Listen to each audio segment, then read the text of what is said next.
O ditador Nicolás Maduro, presidente venezuelano, promulgou nesta semana uma lei que anexa parte da Guiana à Venezuela. A chamada Lei Orgânica para a Defesa de Essequibo cria o estado da Guiana Essequiba dentro da organização política e territorial da Venezuela.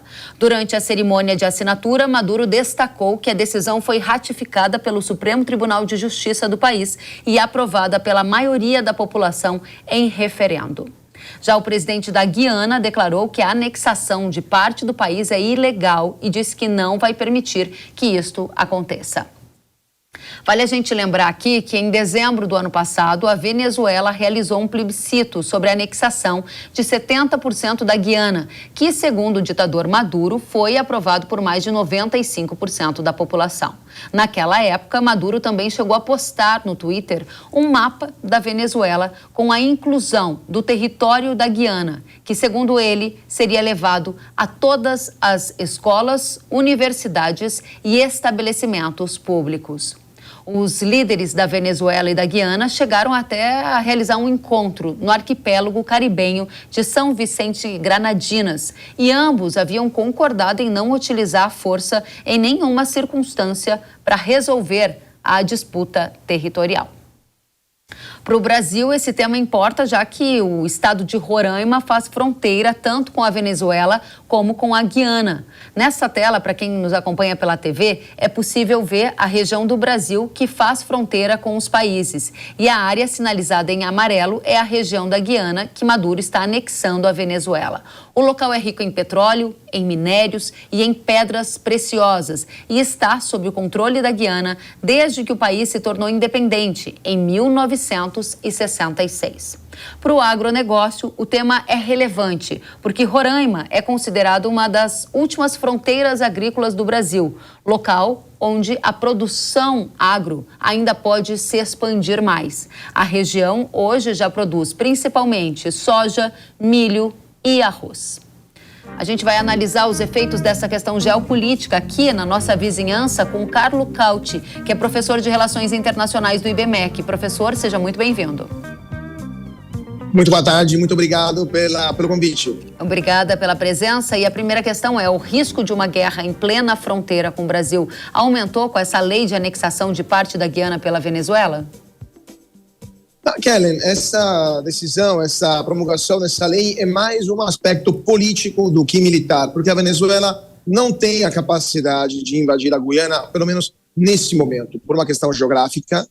O território entre a Venezuela e a Guiana, um território muito complicado, montanhas cobertas de florestas, então é difícil passar, por exemplo, carros blindados nesse território, e em uma eventual invasão, então, teria só duas opções. Uma invasão marítima, também extremamente complexa, operações de invasões anfíbias são as operações mais complexas de qualquer guerra, ou outra opção seria passar através do território brasileiro, o território de Roraima. E, obviamente, o Brasil já deixou bem claro que não vai aceitar uma passagem em seu território de tropas venezuelanas. Então, essa promulgação por parte de Maduro é mais uma manobra política, em perspectiva das eleições que vão ocorrer nesse ano. Maduro é extremamente impopular no país, e uma das últimas possibilidades que ele tem para ganhar um pouco mais de popularidade entre os venezuelanos é retomar essa reivindicação histórica nesse pedaço da Guiana, que, lembramos, esta é uma reivindicação não apenas da ditadura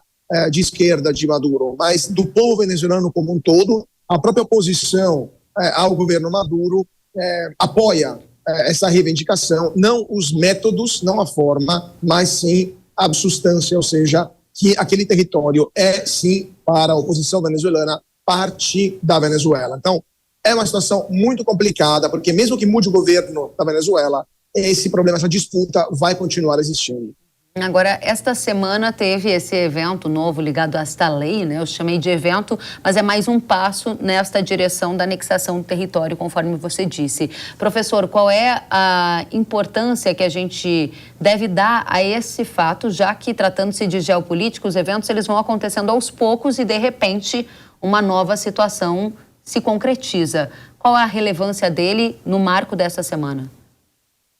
Pois é, né, Kelly? Como você justamente falou, na geopolítica os eventos vão acontecendo de forma, às vezes, inesperada ou pouco observada e depois acontecem de um momento para o outro. Guerra da Ucrânia, por exemplo. Quem imaginaria em meados de 2021 que em fevereiro de 22 a Rússia invadiria a Ucrânia, né? Então, pode sim acontecer algo do tipo com a Venezuela, se, por exemplo, a Venezuela receber uma ajuda substanciosa de seus aliados históricos, da China, por exemplo, da Rússia, do Irã, que forneceriam para a Venezuela instrumentos militares adequados, por exemplo, helicópteros, porque a Venezuela tem uma força aérea muito fraca, muito pequena e também com pouco treinamento para os seus pilotos e pouquíssimos aviões e helicópteros funcionantes, e também armas e munições, mas até mesmo gasolina, né? Porque, Kellen, a gente tem que lembrar que a Venezuela é um dos maiores produtores do mundo de petróleo, mas ela também sofre de sérias escassez de todo e qualquer produto, inclusive de combustíveis, por exemplo, para a aviação, entre outras coisas. Então, sim, tudo pode acontecer. Se Maduro, por exemplo, se encontrar numa situação de risco de perder o poder, poderia usar a cartada, poderia usar esta opção de invadir a Guiana como última forma de se manter no comando do país. Mas, de novo, do ponto de vista prático, é muito, muito difícil que isso aconteça, porque as Forças Armadas venezuelanas hoje não são capazes de levar adiante uma invasão em larga escala, mesmo de um território tão pequeno como o território da Guiana. Só para ver se eu entendi claramente, esse movimento mais agressivo, o movimento militar da Venezuela em direção à Guiana, para que ele se concretize, é preciso de ajuda estrangeira. E o senhor você citou Irã, China e Rússia. Esses países, eles estão envolvidos com questões ali na sua própria vizinhança, né? Será que seria uma prioridade para esses países dar algum tipo de apoio para esse movimento militar da Venezuela?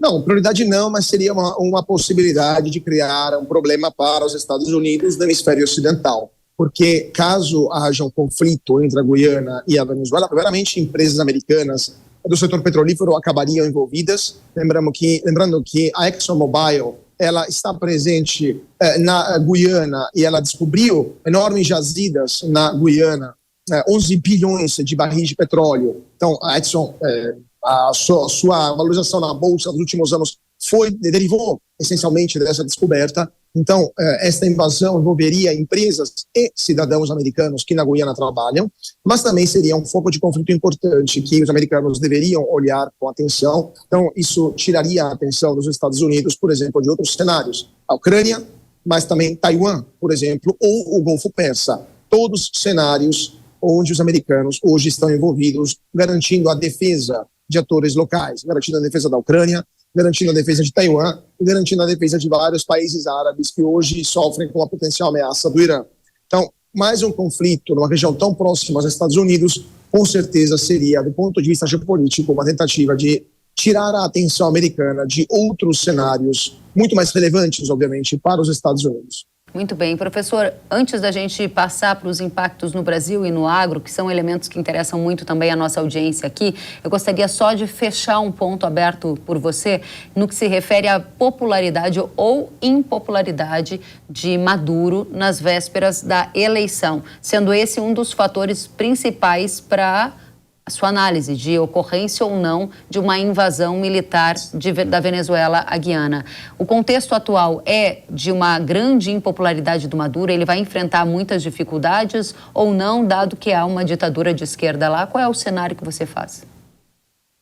Não, que Maduro é um dos líderes, se não o líder mais impopular das Américas, claro para todo mundo. A questão é que as eleições na Venezuela não serão eleições livres. Então, obviamente, o povo venezuelano não terá a liberdade de escolher quais serão os seus representantes, muito menos o seu presidente. Então, se hoje os venezuelanos pudessem votar livremente uma eleição livre, justa, pluripartidária, com voto secreto, uninominal, etc., unipessoal, etc., é óbvio que Maduro não seria reeleito. Se a gente pudesse também permitir que os venezuelanos que estão no exterior votassem também, eles também votariam contra Maduro, por exemplo. Agora, a questão é que Maduro está controlando o Tribunal Superior Eleitoral, a Corte Suprema de Justiça na Venezuela, todos os conselhos também, todas as autoridades que devem garantir que o voto seja, de fato, livre. E é óbvio que essa eleição será uma eleição fraudada. Não teremos observadores eleitorais na Venezuela, nem internacionais,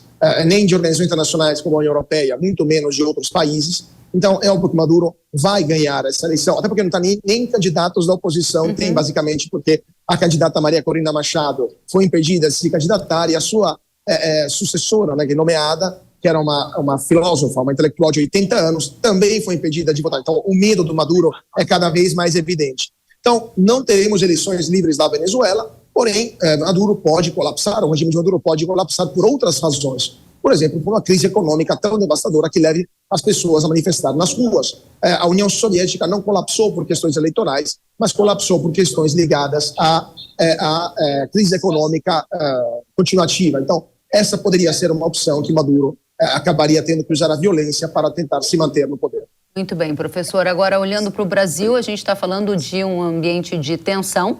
Afinal de contas, a gente faz fronteira com esses países. Como o Brasil pode ser impactado diante de um cenário em que essas tensões aumentam e escala para um nível militar, conforme você falou, ou não, diante de um contexto em que fica essa atmosfera cinzenta no ar que a gente não tem clareza de para onde as coisas vão? Primeiramente, a gente tem que deixar muito claro que o Brasil não está preparado para enfrentar uma situação como essa. Não temos forças militares suficientes para intervir em caso de um conflito entre a Venezuela e a Guiana. Os únicos blindados que o Brasil tinha capazes de intervir naquele cenário estavam no Mato Grosso, se não me engano, Mato Grosso do Sul, Mato Grosso, e demoraram semanas para chegar, e nem todos ainda chegaram lá em Roraima. As tropas que estão na fronteira amazônica não têm capacidade suficiente, por exemplo, não tem armas contra blindados venezuelanos, armas antitanques, né, suficientes e suficientemente modernas. A Força Aérea Brasileira não tem capacidade de intervir naquela região de forma eficaz, ou seja, o Brasil deveria realocar recursos para a região norte do país e deveria modernizar as suas Forças Armadas para tentar simplesmente se posicionar como um ator, né, crível nesse contexto. Então, o Brasil hoje não tem nenhum tipo de capacidade de dissuadir uma invasão venezuelana. Dito isso, o Brasil tem capacidade de mediar essa situação, mas o problema é que um dos atores não quer mediar. Um dos atores, que é a Venezuela, simplesmente está atuando contra as lógicas, que são diferentes das lógicas do direito internacional, lógicas políticas para manter um ditador no poder. Então, não tem nenhum sentido e não faz nenhuma diferença o Brasil se sentar inúmeras vezes com os dois contendentes numa mesa e tentar mediar, porque não haverá nenhum tipo de negociação eficaz, terminando, o que prova, como você justamente falou no começo, os acordos que foram feitos no final do ano passado, em São Vicente Granadini, foram pontualmente violados pelo regime de Maduro. Então, não adianta se sentar com ditadores, porque eles não vão respeitar os acordos que eles mesmos assinaram. Muito bem. Dentro desse contexto, a gente olha com atenção para essa condição ali na fronteira do Brasil, especialmente o estado de Roraima, que é uma fronteira agrícola, ou seja, um lugar onde o agro ainda tem potencial de se desenvolver mais. Lá tem produção de soja, tem produção de arroz, e esse cenário atual traz que tipo de efeito para essa fronteira agrícola e propriamente para o estado de Roraima? Com certeza uma redução nos investimentos, especialmente no setor agrícola, porque ninguém vai investir em um local onde não se sabe, por exemplo, não se sabe se o fornecimento de energia elétrica, que lembramos, vem da Venezuela, vai continuar, entre outras coisas, né? Lembrando que Roraima ainda não está completamente ligada ao linhão nacional de energia elétrica. Mas também temos questões ligadas a um possível aumento das tensões, ou também, por exemplo, a um possível aumento da imigração venezuelana. Lembrando que nos anos passados a gente viu em Roraima uma presença cada vez maior de venezuelanos que estavam chegando, né, que estavam fugindo da Venezuela. Hoje, 1/3 dos habitantes da Venezuela, mais de 30 milhões de habitantes, quase 40 milhões de habitantes, estão fora do país. Então, muitos vieram para o Brasil, muitos foram internalizados, isso teve um custo para o governo brasileiro, também criou problemas para o estado de Roraima, porque, obviamente, é um estado pequeno, com uma população reduzida, serviços públicos calibrados para essa população. Quando chega uma massa de gente, aquelas estruturas não dão conta, né? Isso cria uma série de problemas.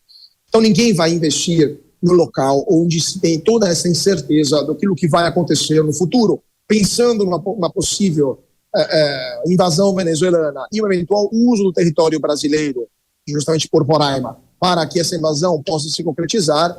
Ninguém vai querer arriscar o seu capital, especialmente na área agrícola, onde é um capital por si só imóvel, né? Não dá para retirar rapidamente aquele capital, ninguém vai retirar o seu capital numa região como essa, ou seja, Roraima, por culpa das tensões provocadas por Maduro, está se tornando um estado cada vez mais pobre. Muito importante essa sua colocação. Professor, para a gente finalizar, na manchete que a gente convida a nossa audiência a refletir, está escrito assim: conflito na fronteira do Brasil, Venezuela vai invadir a Guiana? Deixo a resposta para a gente fechar essa entrevista com você. Essa pergunta de $1 milhão, né, Kelly? Porque ninguém tem uma resposta clara. Em fevereiro de 2022, 99% dos analistas internacionais, eu me incluo neles, não achavam possível uma invasão russa da Ucrânia, porque eles conheciam as capacidades militares da Rússia, as capacidades demográficas e as capacidades econômicas do país e as consequências que isso acarretaria. Mesmo assim, Putin invadiu a Ucrânia. Então, muitas vezes, nas relações internacionais, na geopolítica, os cálculos, vamos dizer, os meros números sucumbem frente à irracionalidade dos atores. Então, Putin vai perder a guerra da Ucrânia no longo prazo por uma questão numérica, por uma questão demográfica, por uma questão econômica, e a Rússia vai perder ainda mais o seu status de potência mundial por causa dessa guerra. Mesmo assim, Putin invadiu. Não podemos excluir que Maduro, mesmo não tendo capacidades militares, mesmo tendo uma economia em frangalhos, mesmo não tendo capacidades sequer diplomáticas ou políticas para levar adiante esse conflito, possa invadir a Guiana para tentar se manter no poder. Então, a irracionalidade, muitas vezes, ganha dos cálculos nas relações internacionais. Em síntese, é bom a gente não diminuir a importância desse evento geopolítico que está acontecendo aqui na nossa fronteira e nos mantermos bastante atentos e vigilantes, né, professor? Muito obrigada pela sua presença mais uma vez. Carlo Cauti, professor de Relações Internacionais do IBMEC. Volte sempre. Sempre um prazer, Kelly. Até a próxima. Até a próxima.